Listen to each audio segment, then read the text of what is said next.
mas estes injuriam o que não conhecem.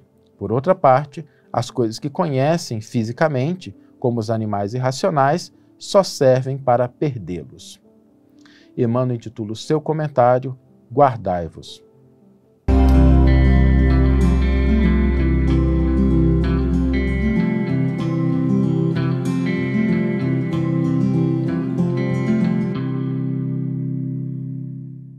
Olá, meus amigos, olá, minhas amigas, sejam todos muito bem-vindos ao nosso programa Reflexões com Emmanuel.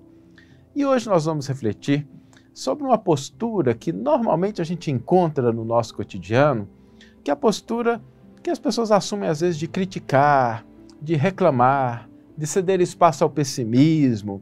E é interessante porque muitas vezes essa postura deriva de uma falsa compreensão de fatos e informações.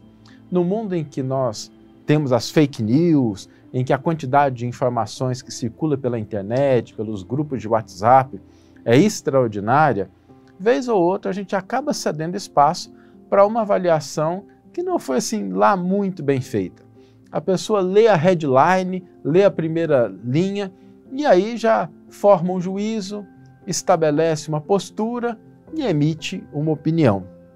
E eu acho isso interessante porque na minha época, quando eu cresci, a gente não tinha internet, que é uma bênção, que é extraordinária. Então a quantidade de informações que a gente tinha acesso era muito menor do que o que nós temos hoje. Na minha época, para você ter informações, você teria que comprar um jornal, comprar uma revista. Quem se lembra das revistas, dos jornais que a gente lia em papel, tinha que esperar a hora de chegar.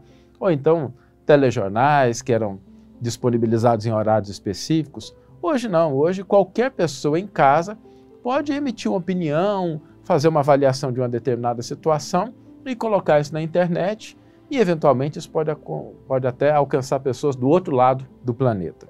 Então o volume de informação que nós temos hoje é brutalmente superior ao que existia há alguns anos atrás.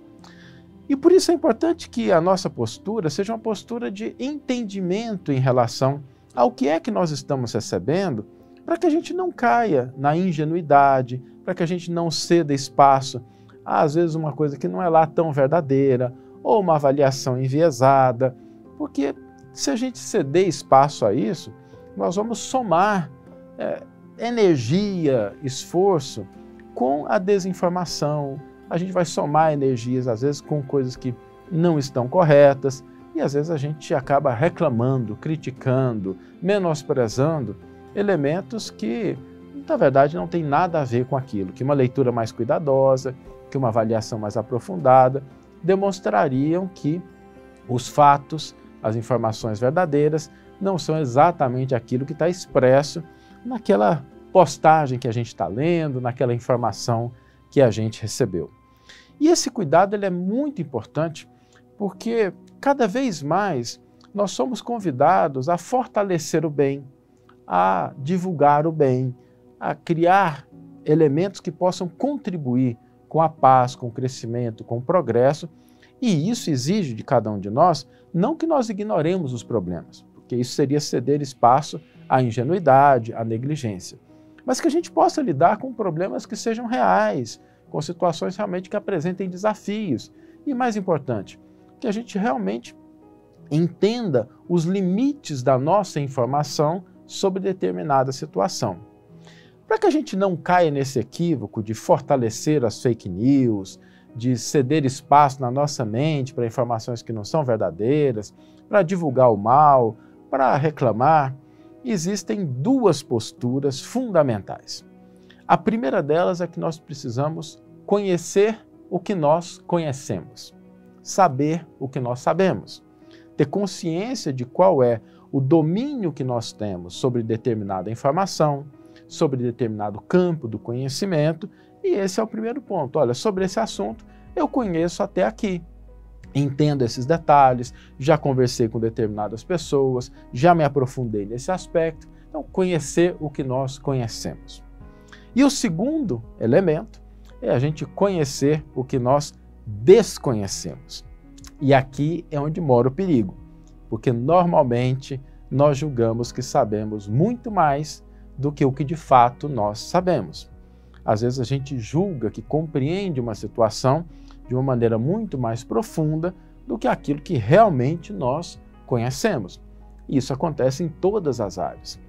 E é curioso que exatamente esse conhecer o que se desconhece é o que conferiu a Sócrates a alcunha na sua época de o homem mais sábio de todos que viveu naquela época da Grécia Antiga. Vou aproveitar para a gente lembrar um pouquinho a história de Sócrates nesse aspecto específico, porque essa alcunha do homem mais inteligente, do homem mais sábio, não foi dada por ele mesmo. Isso foi dado por uma pitonisa, por uma médium, por uma vidente, utilizemos o nome que a gente quiser, mas na época era a pitonisa, era uma pessoa que visualizava coisas além do normal, e essa pitonisa que afirmou que Sócrates era o homem mais sábio que já existiu até aquele momento. E quando essa informação chegou para Sócrates, ele a estranhou.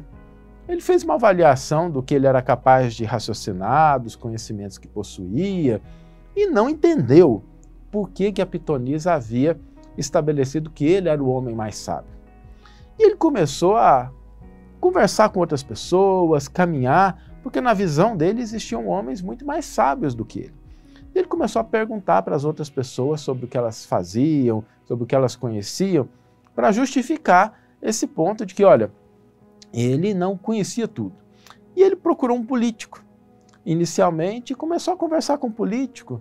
Olha, sobre o que você conhece, sobre o que é política. E o Sócrates percebeu que tinha muita coisa que ele, como Sócrates, não sabia sobre política e que ele acabou aprendendo com aquele homem que conhecia muito mais do que ele sobre aquele ponto. Só que aí a conversa seguiu e começou a entrar em outros campos de conhecimento que não a política, e aquela pessoa emitiu opinião, fez que sabia de coisas, e aí nessas outras coisas, fora do campo de expertise dele, fora do campo da política, as opiniões dele eram ingênuas.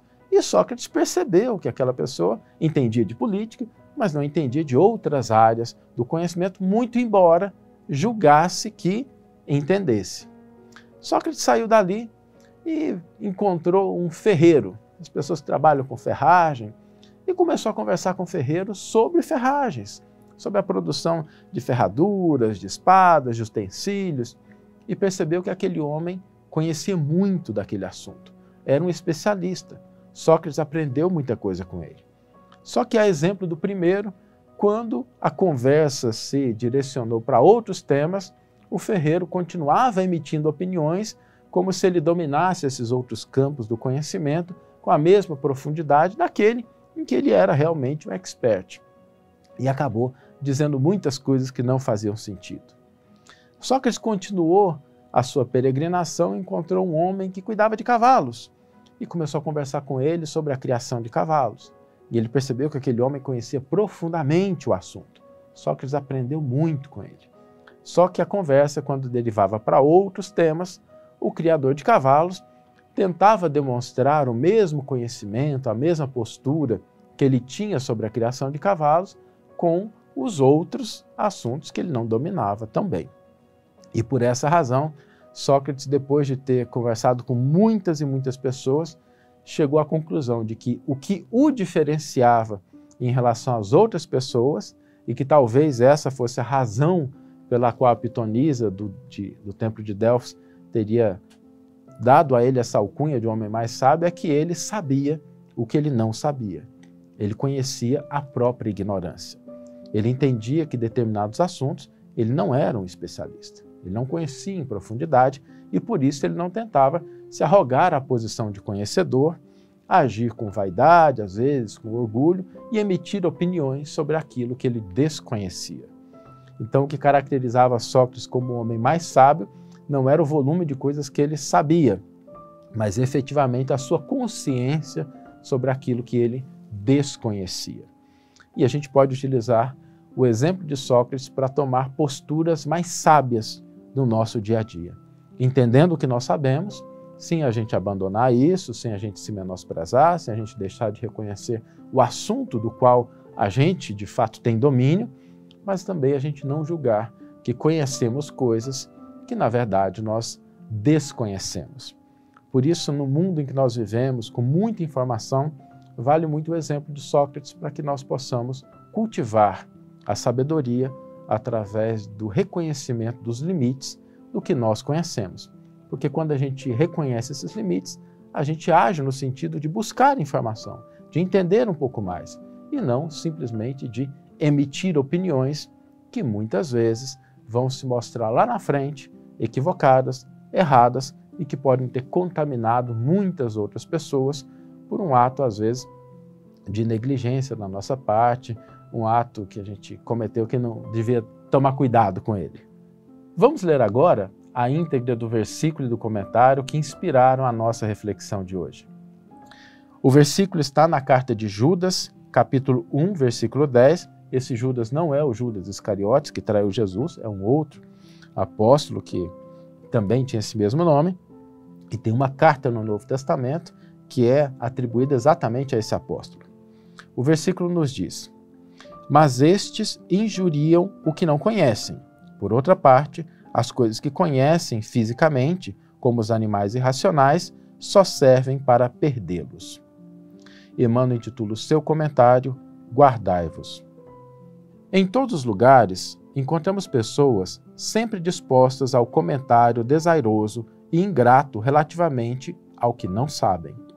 Almas levianas e inconstantes não dominam os movimentos da vida, permanecendo subjugadas pela própria inconsciência. E são essas justamente aquelas que, em suas manifestações instintivas, se portam, no que sabem, como irracionais.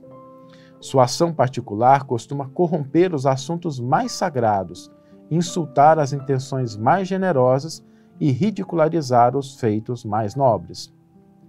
Guardai-vos das atitudes dos murmuradores irresponsáveis. Concedeu-nos o Cristo a luz do Evangelho, para que nossa análise não esteja fria e obscura. O conhecimento com Jesus é a claridade transformadora da vida, conferindo-nos o dom de entender a mensagem viva de cada ser e a significação de cada coisa no caminho infinito. Somente os que ajuizam acerca da ignorância própria, respeitando o domínio das circunstâncias que desconhecem, são capazes de produzir frutos de perfeição com as dádivas de Deus que já possuem. Uma bela página de Emmanuel, nos alertando em relação a esse cuidado que nós devemos mais do que nunca, numa atualidade em que nós dispomos de acesso a muitas informações, ter uma postura mais madura diante daquilo que chega aos nossos olhos. E o desafio de hoje, terminamos sempre a nossa reflexão com uma proposta para colocar em prática aquilo que o Evangelho nos convida a refletir. O desafio é a gente exercitar um pouquinho o nosso conhecimento sobre aquilo que desconhecemos.